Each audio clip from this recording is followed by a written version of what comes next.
वैज्ञानिकों ने अनजाने में एक जलपरी को पकड़ लिया। उसकी असली ताकत और रूपांतरण को रिकॉर्ड करने के लिए उसे पानी से बाहर निकाला गया। जैसे ही जलपरी समुद्र के पानी से अलग हुई, वो बेचैन हो उठी। उसकी पीठ के पंख धीरे धीरे शरीर के अंदर सिमटने लगे। चमकदार शल्क टूटकर गिरने लगे और उनकी जगह इंसान जैसी कोमल भुजाएं दिखाई देने लगीं। अगले ही पल उसने दर्द से चीख मारी। उसकी लंबी मछली जैसी पूंछ बीच से फटकर 2 पैरों में बदलने लगी। कुछ ही सेकंड में वो पूरी तरह एक इंसानी औरत में बदल गई। ये दृश्य देखकर वैज्ञानिक हैरान रह गए।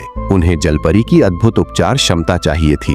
उन्होंने एक खतरनाक फैसला लिया। मानव डीएनए को जलपरी के जीन के साथ मिलाने का प्रयोग शुरू हुआ और अजीब बात ये कि कुछ ही सेकंड में उसका पेट ऐसे फूल गया जैसे 10 महीने की गर्भवती हो। जल्द ही प्रसव का समय आ गया, लेकिन जो बच्चा पैदा हुआ वो कमजोर था। उसकी त्वचा उतर रही थी, सांसें धीमी थीं। माँ जलपरी समझ गई कि समस्या क्या है। वो बच्चे को लेकर सीधे समुद्र किनारे भागी और बिना सोचे समझे गहरे पानी में कूद गई। अचानक उसका शरीर फिर कांपने लगा। एक चीख के साथ वो दोबारा जलपरी में बदल गई और तभी चमत्कार हुआ। बच्चा भी पानी में बदलने लगा। उसने अपना असली रूप धारण किया और सांस लेने लगा। माँ ने राहत की सांस ली। सच्चाई ये थी कि समुद्र प्रदूषण से भरा था। जलपरियों की प्राकृतिक प्रजनन क्षमता तेजी से घट रही थी। उनकी संख्या 1/3 से भी कम रह गई थी। इसलिए उन्हें इंसानों की तकनीक का सहारा लेना पड़ा। लेकिन समुद्र में खतरे थे, इसलिए माँ अपने बच्चे को कुछ समय के लिए जमीन पर पालना चाहती थी। मगर इंसानी दुनिया